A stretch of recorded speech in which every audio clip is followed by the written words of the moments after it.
Are you stuck deciding between freelancing or starting an online business in 2025? Which path will actually bring you freedom and real income? Let's break it down.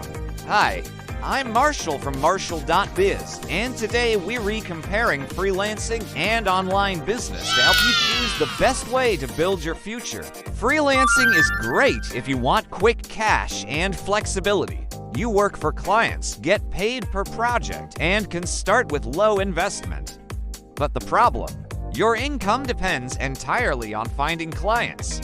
If you lose a client, your cash flow stops. Plus, you trade time for money, no work, no pay.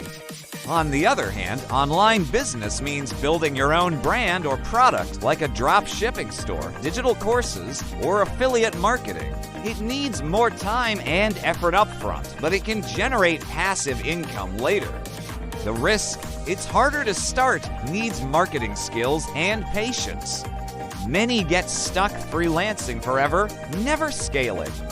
Others jump into business without a plan and burn out. So, what's better?